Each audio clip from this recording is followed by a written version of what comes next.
লিখি আছো চোৱা sin x plus y equal to কিমান কলে 1 এইখিনি কাৰোবাৰ অসুবিধা আছে এতিয়া তোমাৰ বুজিব লাগিব ইয়াৰ পৰা আমাক কৈছে এইটো অংকৰ পৰা আমাক কৈছে x আৰু y ৰ মান উলিয়াবলে বুজি পাইছা নহয় এই মনোযোগ দি এইফালে ঐ ছোৱালী মনোযোগ দি এইফালে এতিয়া চোৱা আমি যে এই অংকটো যে সলভ কৰিম সকলোৱে মনোযোগ দিয়া ভিতৰত ইকুৱেল আছে আমি ইমপ্লাই দিলো দি পেলাই সাইন আছে আমি সাইন লিখিলো ব্ৰেকেট ক্লোজ কৰিলো x plus y লিখিলো ইকুৱেল টু এতিয়া আমাৰ ইয়াতে অংকটো ৰৈ গৈছে হয় না নহয় এতিয়া তুমি মনোযোগ দিয়া ইয়াত আমাৰ চোৱা এই ব্ৰেকেট দি পেলাই ইয়াৰ লগত ত্ৰিকোণমিতি কি দিছে সাইন দিছে হয় না নহয় এতিয়া আমাৰ এই সাইনটো আমাৰ নাইকা কৰিব লাগিব কি কৰিব লাগিব নাইকা কৰিব লাগিব যদি আমি নাইকা কৰিব বিচাৰো তেতিয়া হলে আমাৰ কি কৰিব লাগিব এই পালে আৰু এটা সাইন থাকিব লাগিব হয় না নহয় থাকিব লাগিব না নাই লাগিব এতিয়া তোমালোকে চোৱাচোন ইয়াত যদি 1 দি দিয়ে তেতিয়া ইয়াত সাইন আছে নে যদি নাই এফালে আছে নে সাইন নাই যদি নাই তেতিয়া আমাৰ কি কৰিব লাগিব এই 1 ৰ ঠাইত বেলেগ কিবা ত্ৰিকোণমিতিৰ সংখ্যা আমাৰ লিখিব লাগিব ত্ৰিকোণমিতিৰ কিবা সাইন cos তেনত আমি কিবা কনভাৰ্ট কৰিব পাৰো তেনেকৈ আমাৰ লিখিব লাগিব এতিয়া তোমালোকে চোৱা ইয়াত আমাৰ 1 আছে সাইন কিমান ডিগ্ৰীৰ ভ্যালু 1 সাইন কিমান ডিগ্ৰী ভ্যালু 1 90 ডিগ্ৰী এতিয়া এই 1 ৰ যিমান ওজন সাইন 90 ডিগ্ৰীৰ কিমান ওজন হিমানে ওজন তেতিয়া হলে আমি লিখিম sin 90 ডিগ্ৰীৰ ঠাইত আমি 1 লিখিব পাৰো আকৌ 1 ৰ ঠাইত আমি কিমান লিখিব পাৰো sin 90 ডিগ্ৰী লিখিব পাৰো এতিয়া ইয়াত আমাৰ 1 আছে এই 1 ৰ ঠাইত আমি sin 90 ডিগ্ৰী আমি লিখি দিম sin 90 ডিগ্ৰী কাৰোবাৰ অসুবিধা আছে নে এতিয়া চোৱা এতিয়া যে আমি অংকটো যে কৰিম তোমালোকে অলপ মনোযোগ দিয়া যে এইটো সাইন আৰু এইটো সাইন আমি কি কৰিব পাৰো ক্যান্সেল কৰিব পাৰো অসুবিধা আছে নে তাৰ পাছত চোৱা যদি আমি সাইন ক্যান্সেল কৰি দিও ইয়াত আমাৰ কিমান থাকিব x plus কিমান থাকিব y equal to কিমান হ'ব 90 বুজি পাইছা নহয় কাৰোবাৰ অসুবিধা আছে ইয়াত আমি কি কৰিম সমীকৰণ নাম্বাৰ 1 বনাই দিম কাৰোবাৰ প্ৰবলেম হ'বনে ঠিক আছে বাৰু এইখিনি লিখা এতিয়া আমি হেৰি চোৱা এইখিনি লিখা হৈছে নে কাৰোবাৰ প্ৰবলেম আছে এইখিনি যদি নাই এতিয়া আমি কি কৰিম যে এতিয়া আমি অলপ আগবাঢ়ি যাও পাছত y cos x এরকম লম্ব চোৱা সকলোৱে বুজিলা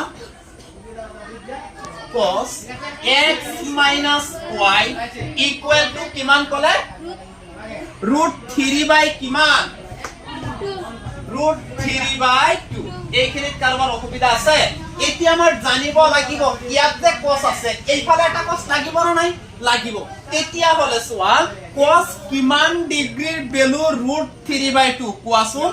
cos কিমান ডিগ্ৰী ভ্যালু √3/2 আমি লিখি আছো cos কিমান ডিগ্ৰী হ'ব cos 30 ডিগ্ৰী ভ্যালু কিমান √3 কিমান 2 বুজি পাইছা নহয় এই cos 30 ডিগ্ৰী ভ্যালু কিমান আছিল √3/2 এতিয়া মনোযোগ দিবা ইয়াৰ পৰা যদি আমি x আৰু y ৰ ভ্যালু যদি আমি উলিয়াব বিচাৰো তেতিয়া হলে আমাৰ এই ত্ৰিকোণমিতিৰ cosটো আমাৰ কি কৰিব লাগিব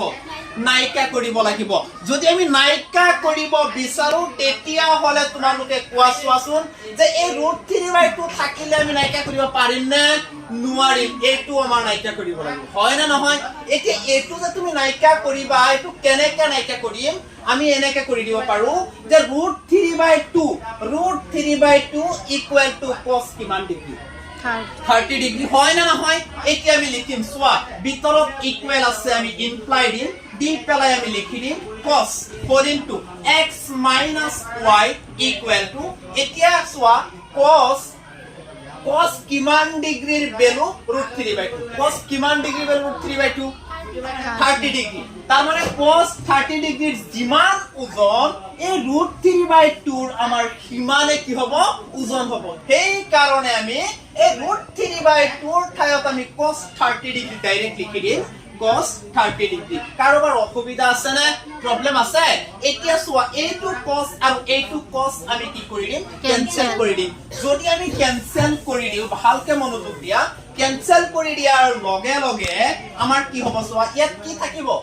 কি থাকিব x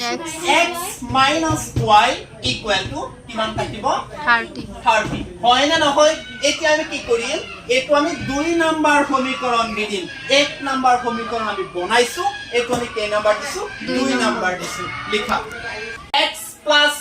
y কিমান আছে x plus y equal to কিমান 90 হয় না নহয় এতিয়া আমাৰ 2 নাম্বাৰ সমীকৰণটো আমাৰ কি আছে কোৱাচোন x minus y equal to কিমান 30 equal to 30 বুজি পাইছা নহয় এতিয়া যদি আমি অঙ্কটো কৰো সকলোৱে মনোযোগ দিবা দেই চোৱা 1 নাম্বাৰ সমীকৰণত এই x টো আছে কিহত প্লাসত 2 নাম্বাৰ সমীকৰণতো x টো আছে কিহত প্লাসত তেতিয়া হলে এটা প্লাসত আৰু এটা প্লাসত টোটাল কেইটা হ'ব প্লাসত কোৱাচোন দুটা তাৰ মানে 2x হয় না নহয় তাৰ পাছত চোৱা এতিয়া এই y টো 1 নাম্বাৰ সমীকৰণত y টো আছে কিহত প্লাসত 2 নাম্বাৰ সমীকৰণত y টো আছে কিহত মাইনাসত তেনে হলে এইটো আৰু এইটো আমি কি কৰিব পাৰো ক্যান্সেল কৰিব পাৰো ইকুৱেলৰ সিদ্ধান্ত আমি ইকুৱেল দি পেলাই চোৱা আমাৰ ইয়াত কিমান টকা হাতত আছে 90 টকা হাতত আছে আৰু হাতত আছে 90 টকা হাতত আমাৰ 30 টকা হাতত তেতিয়া হলে তোমালোকে মোক কোৱা টোটাল তোমাৰ কিমান টকা হাতত আছে কিমান টকা হাতত আছে কিমান টকা 120 টকা হয় না নহয় বুজি পাইছা যে ইয়াৰ পৰা ভালকৈ অলপ বুজি লোৱা 90 টকা তোমাৰ হাতত আছে আৰু 30 টকা তোমাৰ হাতত আছে আমি জানো যে আমাৰ হাতত টোটাল 120 টকা আছে আমি 120 টকা লিখিলো কাৰোবাৰ অসুবিধা আছে নে প্ৰবলেম হ'ব তাৰ পাছত চোৱা ইয়াৰ পৰা আমাৰ কাৰ ভ্যালু উলিয়াব লাগে x ৰ সেই কাৰণে আমি x লিখিম ইকুৱেল দিম দি পেলাই এই x ৰ লগত এই 2 টো আমাৰ কিহত আছে পুৰণত আছে কিহত আছে যদি তুমি এটো হেইফালে লৈ যোৱা ক'ত হ'ব হৰণত হৰণ মানে ক'ত লিখিবা তলত কিমান লিখিবা 2 ওপৰত কিমান হ'ব কোৱাচোন 120 ইয়াৰ পৰা কথা এটা সকলোৱে মনোযোগ দিবা দেই আমি দিলো x equal to এতিয়া ভালকে চোৱা এই 0 টো তুমি মনে মনে বাদ দিয়া হৈছে এতিয়া চোৱা 2 ৰ ভিতৰত একবাৰ 2 যাব এই 12 ৰ ভিতৰত কেইবাৰ যাব 12 ৰ ভিতৰত 2 কেইবাৰ যাব 6 বাৰ কেইবাৰ যাব 6 বাৰ লগতে 0 কেইটা আছে এটা 0 বহুৱাই দিয়া তাৰ মানে আমি x ৰ ভ্যালু আমি কিমান পালো 60 লিখা কাৰ ভ্যালু পাইছো আমি x ৰ এতিয়া আমাৰ কাৰ ভ্যালু উলিয়াব লাগে y ৰ ভ্যালু উলিয়াব লাগে হয় না নহয় এতিয়া y ৰ ভ্যালু উলিয়াবলৈ হলে আমাৰ কি কৰিব লাগিব জানানে সকলোৱে যে ইয়াত যে আমি x ৰ ভ্যালুটো পাইছো এই x ৰ ভ্যালুটো নি পেলাই আমি 1 নাম্বাৰ সমীকৰণত আমি পুট কৰি দিম আমাৰ x ৰ ভ্যালু y ৰ ভ্যালু ওলাই আহিব বুজি পাইছা নহয় বা যদি কোনোবাই কয় যে আমি 2 নাম্বাৰ সমীকৰণত পুট কৰিব পাৰে যাৰ যেটো সমীকৰণত সুবিধা হয় কি হেতু সমীকৰণত কি পুট কৰিব পাৰে মই 1 নাম্বাৰ সমীকৰণত পুট কৰি আছো চোৱা সকলোৱে মনোযোগ দিবা দেই এতিয়া আমি অংকটো কেনেকৈ কৰি আছো অলপ মনোযোগ দিবা তোমালোকৰ একদম সুবিধা হৈ যাব এতিয়া চোৱা যে আমি x ৰ ভ্যালু পাইছো হয় না নহয় আমি কি লিখিছো x ৰ মান 1 নং সমীকৰণত পাতি হয় না নহয় এতিয়া তোমালোকে মোক কোৱা যে 1 নাম্বাৰ সমীকৰণ কোনটো আছিল কোৱাচোন কোৱা 1 নাম্বাৰ সমীকৰণটো কোৱা কি আছিল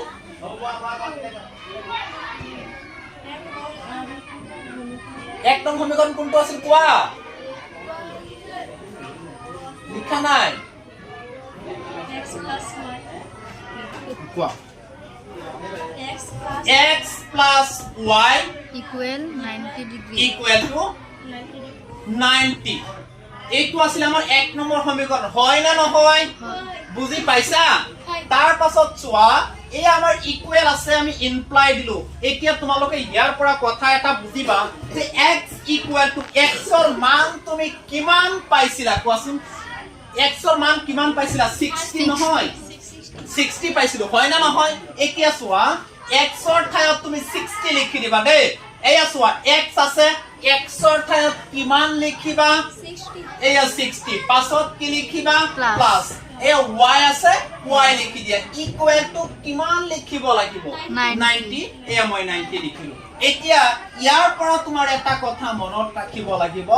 যাৰ বেলু আমাৰ উলিয়াব লাগে তাক যিকোনো এটা সাইডত অকলে ৰাখিব লাগে এতিয়া তোমালোকে কোৱা ইয়াৰ পৰা আমি কাৰ বেলু উলিয়াব লাগে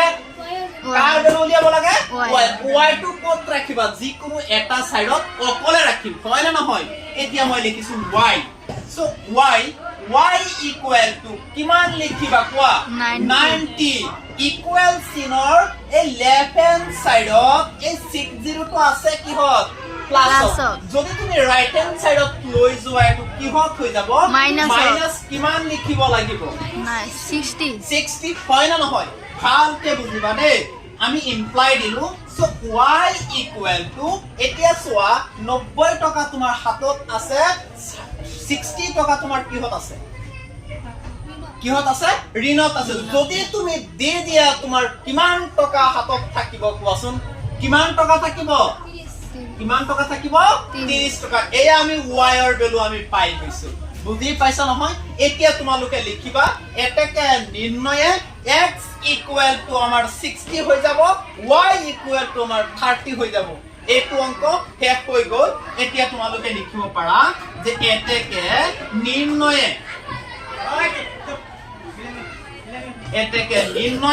so x equal to কিমান পাইছিলা তুমি 60, y equal to কিমান পাইছিলা তুমি 30 এতিয়া